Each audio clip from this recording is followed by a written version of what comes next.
Queridísimos hermanos, saludo a todos los aquí presentes, expresando mi alegría y alabanza a Dios por la gracia de esta fiesta y peregrinación, ya que el año pasado no pudimos celebrar juntos.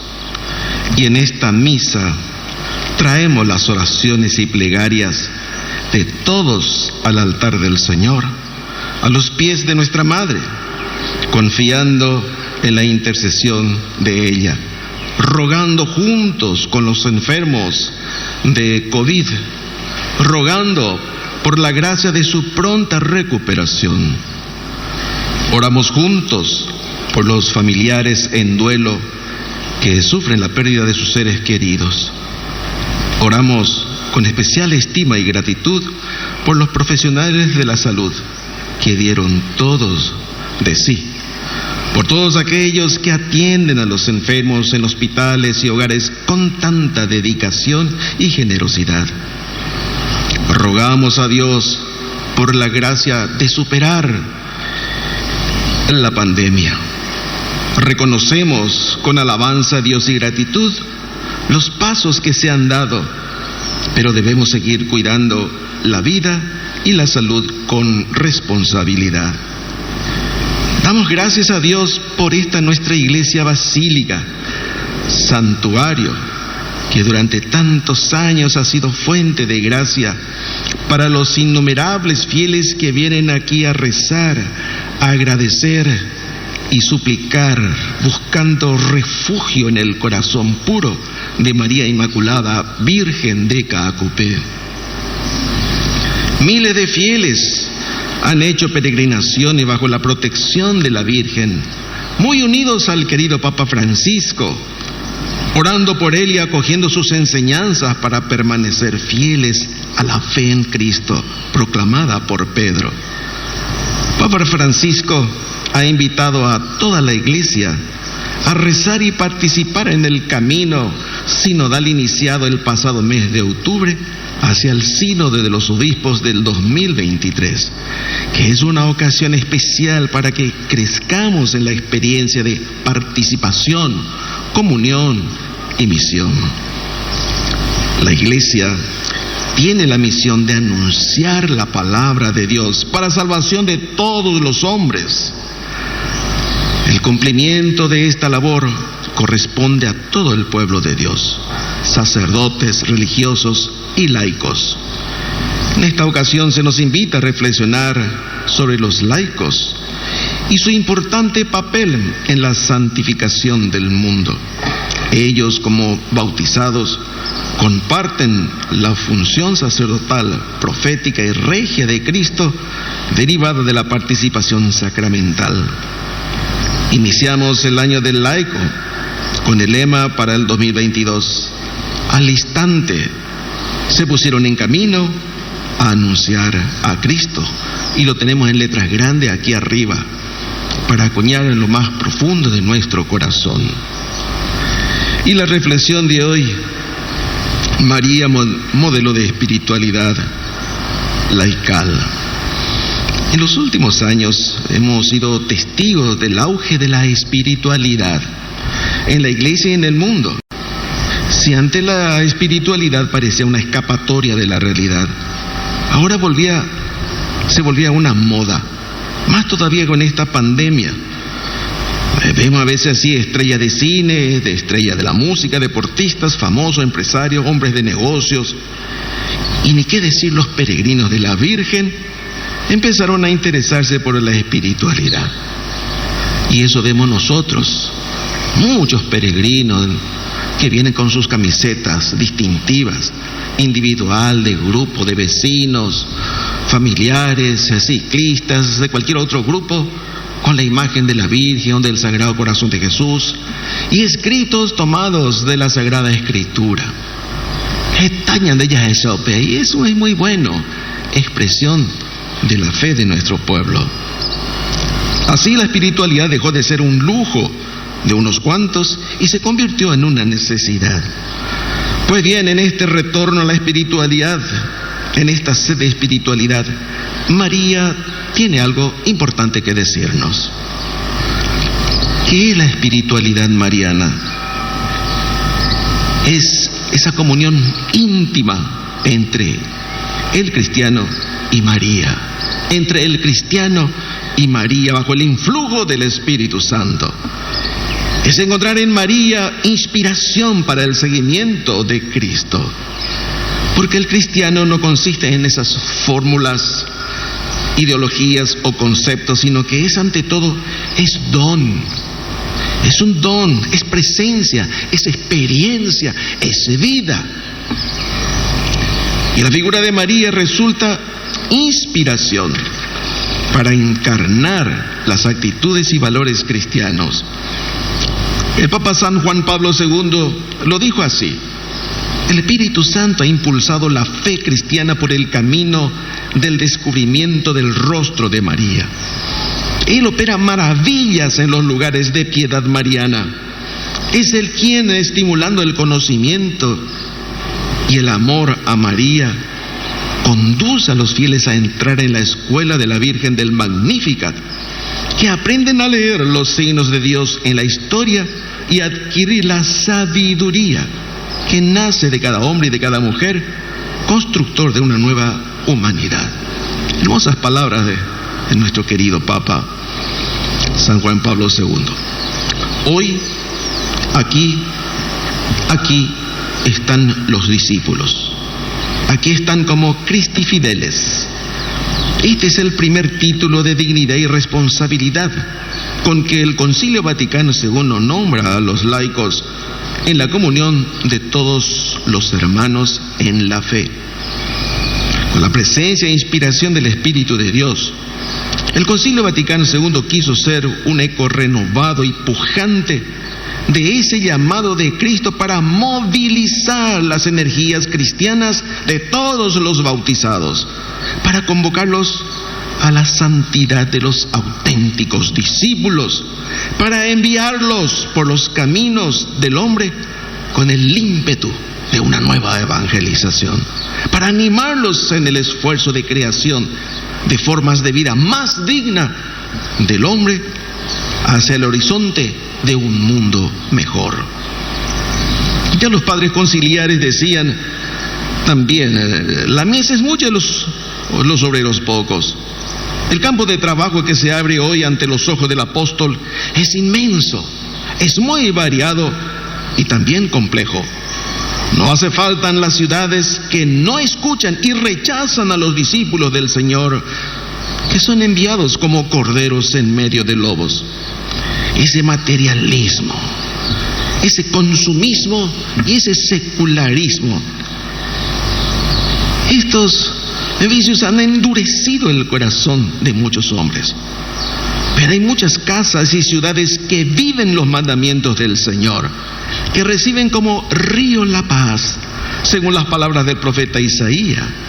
Sí, la mies es mucha, se necesitan muchos brazos que trabajen en la construcción del reino de Dios. Por eso el Concilio Vaticano II subrayó con claridad y fuerza que toda vocación cristiana es por su misma naturaleza vocación de apostolado, invitando a todos los laicos a redescubrir su dignidad bautismal de discípulo del Señor, de obrero de la mies, y a reavivar su responsabilidad apostólica ante esta gran tarea.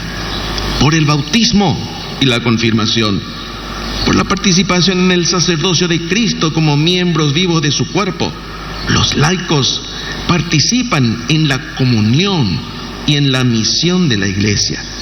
La Iglesia quiere y necesita laicos santos que sean discípulos y testigos de Cristo, constructores de comunidades cristianas, transformadores del mundo según los valores del Evangelio. Pues para todos, hay una tarea en la misión de anunciar que el reino de Dios está cerca. Oiñan de Aputepe. El campo de trabajo del laico en la misión de la Iglesia se extiende a todos los ambientes y situaciones de la convivencia humana. Así lo afirmó el Papa Pablo VI en la exhortación apostólica Evangelii Nunciandi. El campo propio de su actividad evangélica es el mundo vasto y complejo de la política, de lo social, de la economía, también de la cultura, de las ciencias, de las artes, de la vida internacional, de los medios de comunicación, así como de otras realidades abiertas a la evangelización, como el amor, la familia, la educación de los niños y de los jóvenes, el trabajo profesional, el sufrimiento. Evangelii Nunciandi número 70.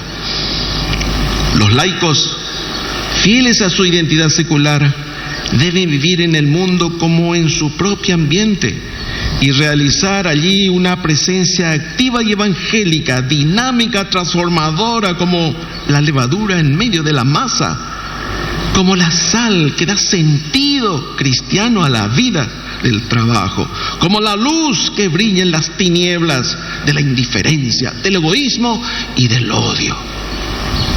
Esto significa el compromiso y contribución de los cristianos laicos para asegurar condiciones económicas, sociales, culturales y religiosas que favorezcan la unidad y estabilidad de las familias, que refuercen el sentido de respeto a la vida, que ataquen las causas profundas de violencia y de atracos, que lleven adelante con valentía modelos y estrategias de desarrollo capaces de ir superando situaciones de injusticia, de desigualdad, de marginación y pobreza, que promuevan iniciativas, la autogestión, la corresponsabilidad y participación en la vida pública, que dignifiquen el trabajo y que tengan horizontes amplios en el diálogo, solidaridad e integración de la gran familia paraguaya. Qué hermosa misión tiene el laico. Querido laico, Cristo te llama, Cristo te espera. Peñan de Yará, penderá, ¿no? ¿Para qué? Para que colabores tú también en la construcción del reino de Dios. Hay pues que alentar la participación de los laicos en las comunidades cristianas, en su vida litúrgica, en sus programas y consejos pastorales, en sus ministerios laicales, en la práctica y testimonio de la caridad. Hay que superar la incoherencia. Ese es uno de nuestros males que tenemos todos. La formación cristiana de los laicos requiere una pedagogía pastoral que ilumine y oriente toda su vida con la luz y la fuerza de la fe. La fe que profesa tiene que convertirse en vida cristiana, que siempre prevalezca la unidad y comunión eclesiales en la verdad y en la caridad, bajo la guía de los obispos, padres y maestros de la fe. En la obediencia a los pastores y a la sana doctrina, sepan reaccionar los laicos contra todo intento o manipulación que trate de sembrar división y discordia. Deseen la paz a Jerusalén, dice el Salmo 122. Que la nueva Jerusalén, que es la iglesia, sea como una ciudad bien unida y compacta en la fraternidad y en el amor. Igualmente, quisiera dirigir unas palabras de reconocimiento y homenaje a la mujer paraguaya. Bien que se ha dicho que la mujer ha desempeñado un papel providencial en la conservación de la fe de nuestro pueblo, de generación en generación.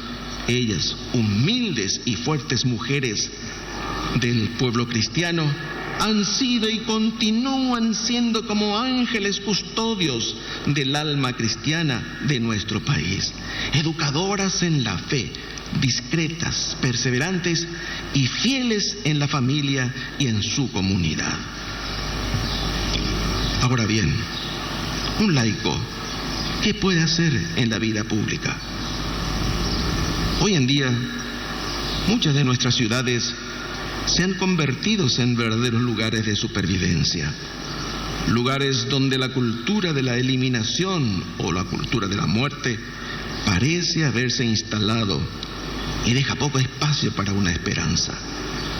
Ahí encontramos a nuestros hermanos, ahí están ellos en ese mundo, metidos, inmersos en sus luchas, con sus familias, intentando no solo sobrevivir, sino que en medio de las contradicciones e injusticias buscan a Dios, y no solo eso, sino que quieren testimoniarlo.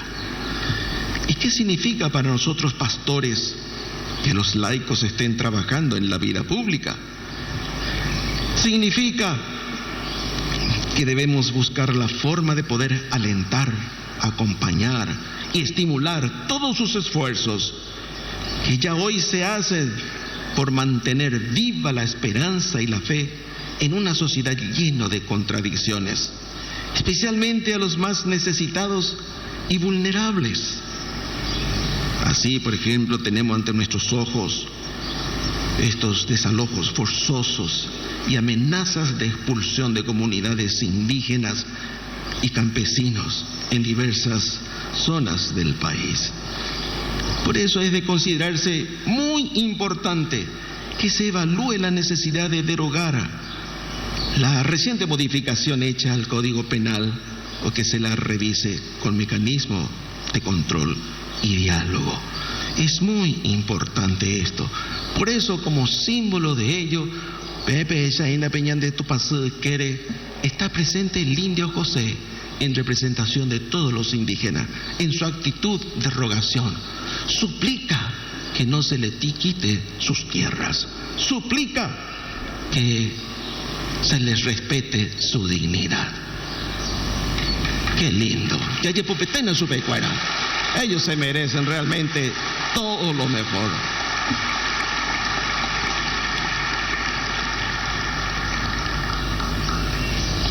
Y por otra parte también, esto fue dicho por los obispos, y por otra parte, al mismo tiempo también queremos pedir a las autoridades una solicitud que abarca a muchos hermanos nuestros. Se trata de la Unión Nacional de Ex Trabajadores de la Itaipú Binacional Margen Derecha. Es un organismo que aglutina a los ex trabajadores de la Itaipú Binacional, contratistas, subcontratistas de obra, locadoras y sublocadoras de servicios de los convenios de salud y educación, quienes esperan desde hace mucho tiempo sea saldada la deuda que la Binacional Itaipú tiene con sus ex trabajadores, y ojalá pronto sea atendida esta antigua reivindicación. Siempre es importante tener presente estos pedidos a veces urgentes de nuestros hermanos. Hermanos, por otra parte tenemos un frente muy difícil, y es la corrupción. Debemos luchar contra la corrupción. La corrupción es una de las grandes causas del triste estado de cosas que está viviendo nuestro país. Como dice el profeta Isaías, cuando la corrupción toca su fondo, todo se cae. Y eso debemos nosotros, preguntémonos cuando estamos fracasando en muchas cosas. Nos señan el año de proyecto, nos señan el año de trabajo. Algo está pasando. Bien dice el Señor, hablando a Josué, toma la tabla de los 10 mandamientos, no te apartes de ella, ni a la derecha ni a la izquierda, cúmplela fielmente y tendrás éxito en todo lo que hagas. Pese y tengo ahí, no sé doña de, pero cuando vamos de fracaso en fracaso, hay que revisar a fondo la cosa. Sí, queridos hermanos, ojalá que se logre esto tanto en el gobierno y en general todo funcionario público, que nos ayude la gente de bien, seamos todos honestos. Es ya un empeño que venimos haciendo año tras año. Es hoy como lo fue en otros tiempos y sobre todo en los tiempos de crisis, una misión tan imperiosa como indispensable. Sin honestidad no se gana nunca. Sin honestidad no se gana nunca. Entonces es hora de hacer nosotros esta nuestra opción. Pongámonos en campaña. Apaya esa mi aguante cojina. Un testimonio muy lindo que quiero compartir con ustedes. Se cuenta que el rey Balduino de Bélgica, quien murió en 1993, hace 28 años, que sigue siendo aún el más popular y querido monarca que tuvo su país. Es un laico que se mostró como un rey ejemplar y se volvió querido al mostrarse cercano a los pobres y víctimas de las injusticias.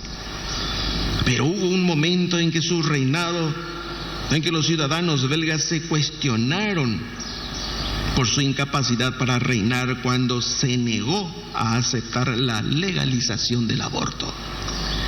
En el año 1990 se aprobó la ley del aborto en Bélgica. Como rey y jefe del Estado, él debe firmar los proyectos aprobados por el Parlamento para que entre en vigor. Sin embargo, cuando se quería promulgar la ley del aborto, iba en contra de sus profundas convicciones cristianas y dijo que su conciencia no le permitía firmar la ley. Nunca un rey había rechazado ratificar las decisiones del Parlamento. Finalmente, el rey Balduino delegó en el gabinete sus facultades aduciendo la incapacidad temporal para reinar. Y durante ese tiempo el Consejo de Ministros firmó la ley para que entrara en vigor. Qué testimonio maravilloso. Su conciencia no le permitía firmar una ley que significaba matar gente, matar niños inocentes. En su funeral, el cardenal Daniel se dijo: hay reyes que son más que reyes, son los pastores de su pueblo. Hacen mucho más que reinar. Ellos aman hasta dar su propia vida. Fue un testimonio insólito con el que el rey Balduino había dado a la nación un ejemplo inequívoco como punto de referencia de valores: respetar la conciencia. Por eso hay quienes le consideran como un futuro santo por la Iglesia Católica, al estilo San Luis de Francia o de Fernando III, a quien le apodan ya el Santo. Queridos hermanos, no tengan miedo a aceptar este desafío. No rechacemos nosotros los retos que tengamos siempre para hacer el bien. La fuerza del Espíritu siempre es firme y tenemos que aceptar estos desafíos. Vamos a hacer conforme a nuestra conciencia. Es muy importante. Hoy día se usa mucho la palabra hipócrita para cualquier cosa. Y en botagüe. Y es triste cuando esto va creciendo dentro de la familia. Primero la persona. Entonces, qué triste que un esposo le diga a su esposa: te hace de la ñembotagüe. O también se le acusa al marido: sos un ñembotagüe. Los hijos descubren esto y también ellos mismos aplican, se hacen del ñembotagüe ante sus padres. Y si eso se cultiva, termina una familia muy mal. No hay confianza absoluta. Y entonces aquello resulta un fracaso. Por lo tanto, queridos hermanos, asumamos este compromiso. No tengamos miedo de aceptar este desafío. Actuar con conciencia. Peñan de yara ese hipota, como Él quiere, como Él desea, su voluntad. No olvidemos que los frutos del apostolado dependen de la profundidad de la vida espiritual, de la intensidad de la oración, de una formación constante, de una lealtad sincera a lo que dice la Iglesia. Pero el Señor vence el miedo y abre las puertas, como el día de Pentecostés. Los apóstoles de la primera hora, enardecidos por el Espíritu Santo, salieron a anunciar a Jesucristo con valentía y confianza. Así también nosotros, alimentados en la mesa de la palabra de Dios y del cuerpo de Cristo, nos reconocemos pueblo de Dios en salida y salimos en su nombre a proclamar con palabras y obras el evangelio del amor y la reconciliación, la alegría y la esperanza. San Óscar Romero, dirigiéndose al pueblo de Dios, poco antes de ser asesinado, en marzo de 1980, proclamó e interpeló estas palabras: lo más grandioso de la iglesia son ustedes. ¿Qué están haciendo bautizados en los campos de la política? ¿Dónde está tu bautismo? Donde quiera que haya un bautizado, ahí hay iglesia, ahí hay un profeta, ahí hay que decir algo en nombre de la verdad que ilumina las mentiras de la tierra. No seamos cobardes, no escondamos el talento que Dios nos ha dado desde el día de nuestro bautismo y vivamos de verdad la belleza y la responsabilidad de ser un pueblo profético. Qué hermosas palabras, queridos hermanos. Un santo, San Óscar Romero. Finalmente, mis últimas palabras van dirigidas a impulsar a todos los cristianos a ser esos laicos comprometidos en anunciar a Cristo a todo aquel quien aún no le conoce y a todo aquel quien le ha reducido un simple personaje histórico. Hermanos, queridos laicos, les insto, les empujo, pónganse en marcha y se va a desencadenar un potencial de fuerzas que transformará nuestra sociedad. Incluso podrán incendiar el mundo. Cuando esto suceda, podemos afirmar finalmente que ha llegado la hora del laico. Que la Virgen María, modelo de espiritualidad laical, nos ayude a cada cristiano a ser un ardiente testigo de Cristo. Que así sea.